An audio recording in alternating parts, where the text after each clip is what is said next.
Welcome back. Today I'll be showing you how I cleaned my carb, fitted a carburettor rebuild kit to my Weber 3/4 inch carburettor and the problems along the way. So here is my Weber 3/4 inch carburettor.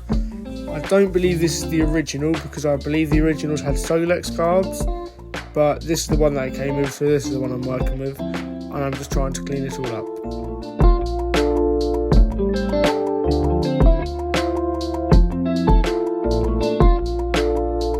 So as you just saw from the very top, I took one of the diaphragms out, and here I'm just showcasing that I've taken the top off and what it looks like before I've cleaned it. And then I move over to the bottom half, showing you the state of this. I've already attempted to take this off, but that screw right there has been rounded off, which means I struggle to get it out. Here I'm just taking out all of the jets.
Here I managed to get the old rounded off screw out, and I showcase that I'm taking the old diaphragm out, and you'll see in a minute how ruined it was. This was like my main root of all my problems.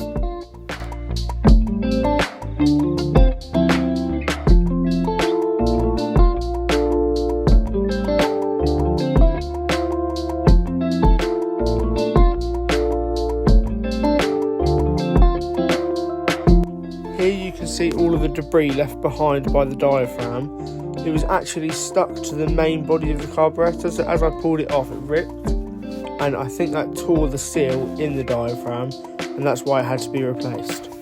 You can see it left all of the little red markings on the outside, which I eventually cleaned off, but yeah, this was the main problem for it not working very well. I then moved on to cleaning the carb, and I started off with some brake cleaner, and then I eventually moved up to petrol for some more effective cleaning because the brake cleaner weren't the best.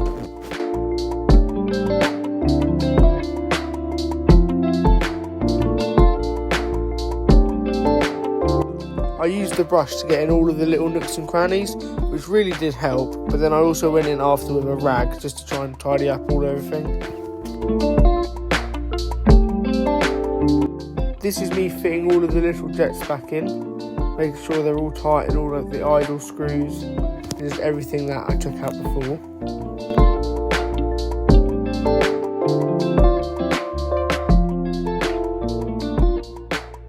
I've refitted both original diaphragms to try and test if they both worked.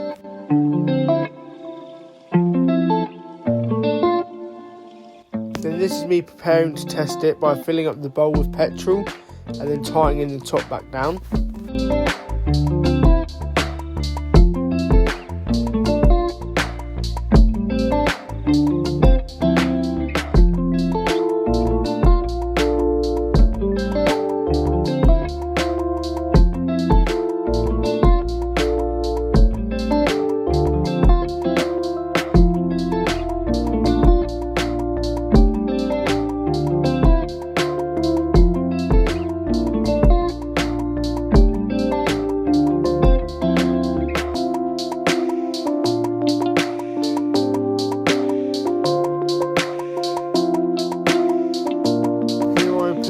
Accelerator pulley to test if any petrol is being jetted into the chamber, but as you can see it's leaking through the diaphragm, so this is where I knew that diaphragm had it and had to order a carburettor rebuild kit.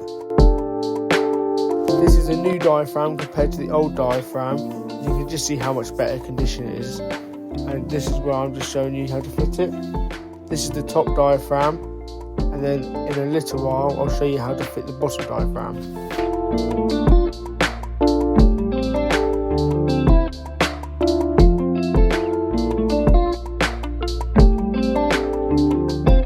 This is the top diaphragm all screwed down.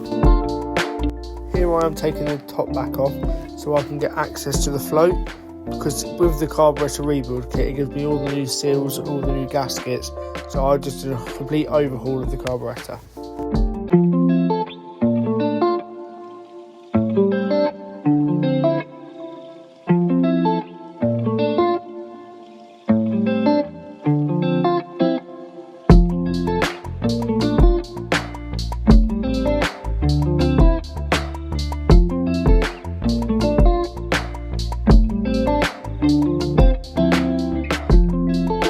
Here is me taking the float off and then taking the gasket off.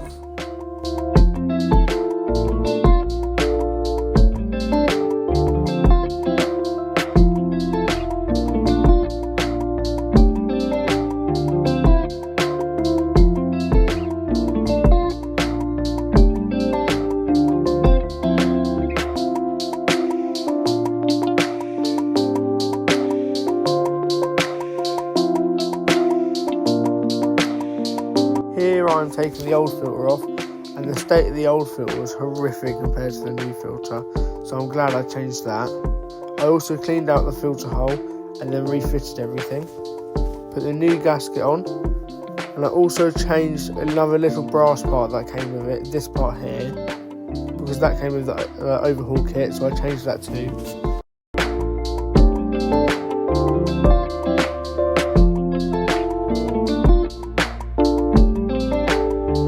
I'm changing the old diaphragm for the new diaphragm after trying to clean out all of the hole properly. There we go, that's it all clean and all nice and tidy up. That's the new diaphragm compared to the old one. You can see how much significantly better it is. So this is just me refitting it and putting all the springs in place.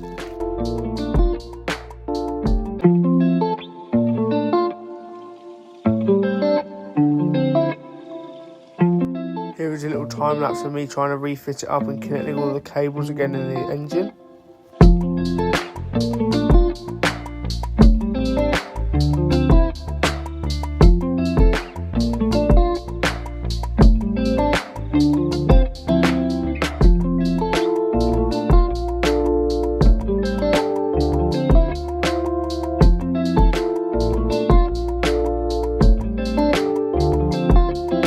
Here is it all fitted. Thank you for watching. Have a good day.